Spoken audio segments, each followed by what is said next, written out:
Many are predicting that the worst is yet to come, which is unfortunate, said one person here.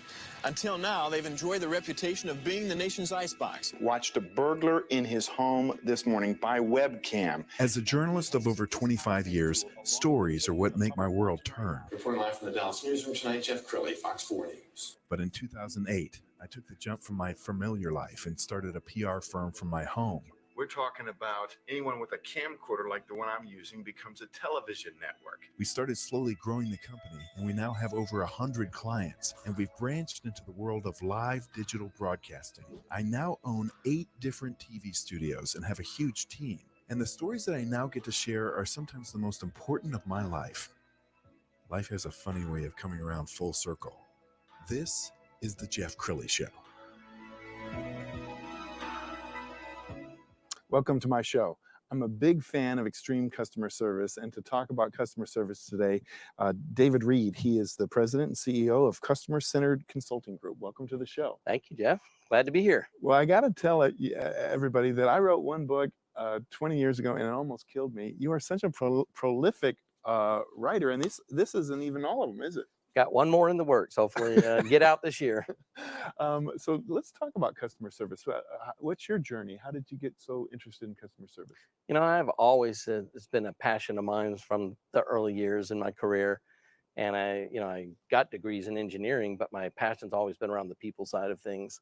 And years ago, about 25 years ago, I had the opportunity to go work for Walt Disney World. So I moved the family to Orlando. The kids were 1 and 3 and absolutely loved it. But I did that just really to see how they did everything behind the scenes. And then 20 years ago, I left Disney and started my own company. And I've been working with companies around the country on customer service and teaching them how to train their employees, how to improve their processes and everything like that. Well, what a great company to learn from. Walt Disney, I think, truly a visionary. At the time he created Disneyland, there was no such thing as a theme park where you went in and disappeared into another land. Right. So in terms of the customer experience, it doesn't get better than Disney. Right. No, that was why I wanted to see what they do. And I loved every minute that I had there, and I got to kind of see behind the scenes how they do things, everything from their laundry facility to, things that aren't guest facing that still have the customer service attitude. And I believe that over the years, we as Americans have become more, I won't call it entitled, but just expecting great customer service because we deserve it. Would you say that's true? No, I would say the expectation level's up, but also there's a big disappointment level out there because there's a lot of people who, there's a stat that say that about 80% of the companies think they do a great job at customer experience. And only if you interviewed people about those same companies, only 8% of them say those companies really are good at customer service. Wow. So it's a big disconnect in what people think they're delivering and what they really are. We're going to put some of your book titles up on the screen off your website. Everything from Monday Morning Customer Service, A Culture of Service, Business Meets the Bible, and Service Where It Counts. As you look back on all of your books, your first one was the Monday Morning Customer Service book. Right. What inspired you to write it? I've always thought about writing a book, and then I was introduced by David Cottrell, who became a friend, and we met, and he wrote the book Monday Morning Leadership, which was a bestseller. And he said, I wanted someone to write one on customer service, and you've got a Disney background. So I did that, and that one's written kind of in the storytelling format, really easy to read. I always tell people they're 2 hours or less, so they're pretty quick reads, but it really talks through some basic concept of customer service, and several large companies picked it up and used it nationwide right when I published it. So that helped and get that out there and kind of prompted me to write other ones with slightly different audiences, different style of writing. And you've also had a great deal of experience in call centers, and yes. I have to believe that that's a tough job, especially if a customer's frustrated and they're being rude to the person on the other end of the phone. What's the secret to great customer service when you're dealing with an angry customer? The big thing, and we have a 6-step program we go through with our agents on teaching them how to deal with angry customers. And the first step, and I always say, if you don't do this, you'll never get to future steps, and that's to listen. You've got to stop the interrupting and just really listen and calmly listen. And that's one thing we would train our agents at Disney on how to deal with an upset customer, and how to, really let them speak their piece. And you can just almost sense when a customer's kind of relaxing a little bit and they pause a little bit more, and then you can start solving their problem. But if you interrupt them beforehand, you'll never get to problem resolution. You do quite a bit of training. We've got some pictures off of your Facebook page of, it looks like team building exercises that you do. And tell us more about that. Yeah, so all of our training classes, and it's changed a little bit with the COVID situation, but when we do our in-person training, we always integrate some team building exercises, and it's really been interesting. I've done training now, my customer service program, probably to 30,000 people over the last 15 years. Wow. And I have people 15 years later come back and say, I remember doing the helium pole exercise. And so they remember those things, and then they remember the concepts that we tie it to. So it's really all about, the debrief after the exercise and how that connects. And it just makes it a lot of fun.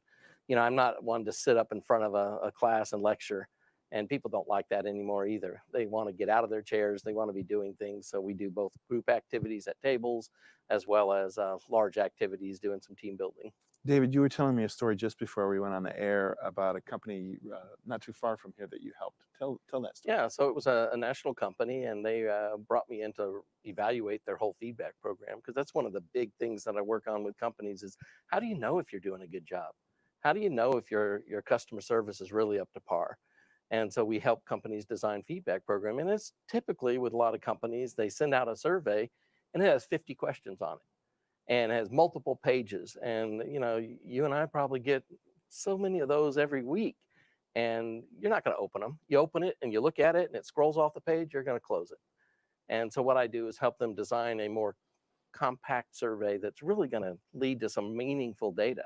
So we did that, and then we designed a training program that this company, then I did a train the trainer sessions for their entire executive team. And then they went around the country and trained their thousands of employees. So it let them kind of personalize the program. Would you say it's a fair statement that many companies aren't even aware of how good or bad they are at customer service because they're not mystery shopping themselves necessarily? Right. Well, and a lot of times it goes back to leadership, and they get so caught up in running their business that they don't get out of the office.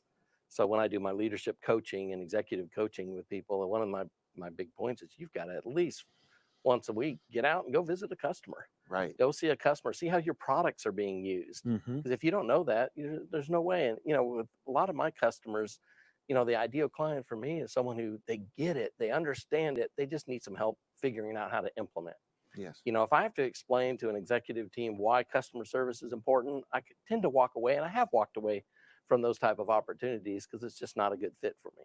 Yeah, I'm a big fan of Apple stores and how all of their associates are really, I think they're interviewed based on their compassion and empathy.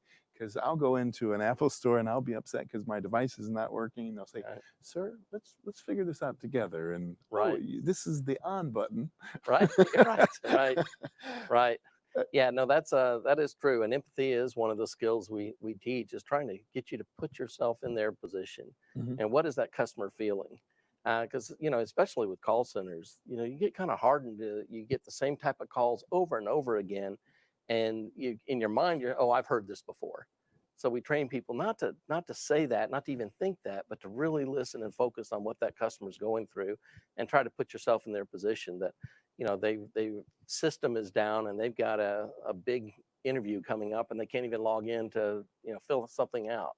How does it impact that person and their livelihood? Yes. Let's talk about the pandemic and how that's affected customer service. I imagine nerves are frayed and people are short-tempered these days. Yeah, it's really interesting. I do a lot of watching of what's going on with this, and yes, people are, but at the same time, I've also noticed people are kinder and gentler in a lot of ways. They're talking more and they're sharing more, and you have more community involvement and people out. So in some ways, it's been good. I think it's also made people sit back and reevaluate their priorities in life and what's important. And in doing so, they maybe backed away from being so stressed over work and realize that, there's more to life than just going to the office every day. Yeah. I also have to imagine that police departments would be good candidates right now, just because, they're under a lot of pressure, but it's all about human interaction. Yeah, it is, and it is tough. And I do feel for people. They're in a no-win situation right now, trying to battle what's going on in the world today. But it is true that putting themselves in the position and having that empathy for what's going on is a skill that even police officers or any public servant could use. And customer service, to me, is so critical because you could be eating at a restaurant for years and you like the food, and then you just have one bad waiter or waitress, and then you say, well, we're never going there again. Right. And yes, the repeat customers that walk away, but it's also important that first experience. You can only exist as a business on so many first-time customers. You've got to start having that repeat business to be successful. Yes. And so if someone comes in and they have a bad experience on their first time and they're never going to go back again, you've lost that opportunity. So, one of the things we really work with is how do you create that wow experience? I mean, one of my favorite authors when I was learning customer service was Tom Peters. And he wrote the book, The Pursuit of Wow. And, it's a great little book on how to create that wow experience for your customers. Give them a reason to come back. Yes. Another connection we have in common is the late, great Zig Ziglar. Yes. I got a chance to know him, and you actually did a lot of work Yes, with I the had Ziegler got to work with Mr. Ziegler and Tom, his son, and I are friends, and got the chance when they brought me in to do the customer service side of their business for their clients, and got to work with several large clients on their behalf, and it was great. And Zig is just a one of a kind, was a great man, and I think the thing that really stands out is just his servant attitude. He was always trying to look out for other people and how he could help people, and he did that in his training and his family life and everything else. Yeah, he was a great man. I think we're running out of time, but we're going to get some comments off of Facebook. My lovely daughter Sarah handing me the computer. Let's see. Diane Burton.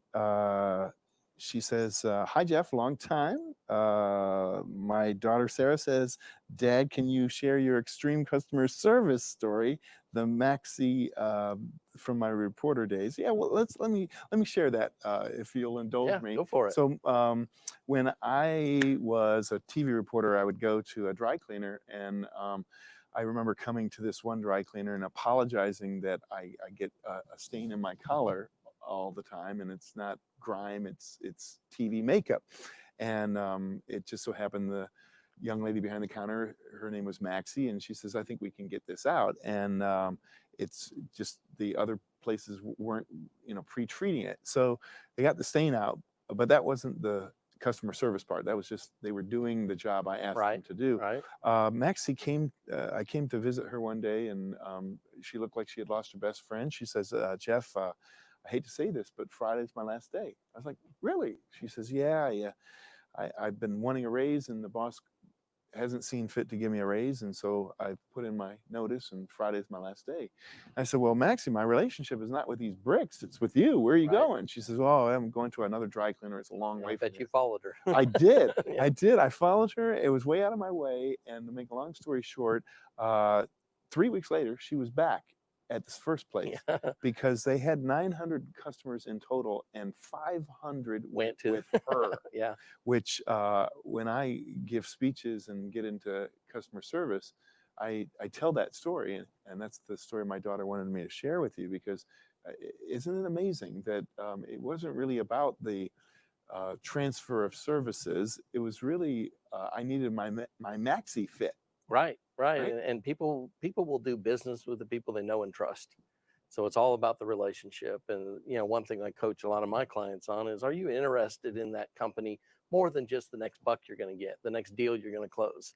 Do you call that client when things aren't going well and find out what you can do? And do you show some compassion, interest when they're having a downtime? Yes. In their business. So you develop that relationship. And I've been blessed with many clients over the years that are now lifelong friends. That's really they cool. started off with clients, and then we became friends, and I still talk to many of them on across the country on a regular basis, because we've developed a friendship.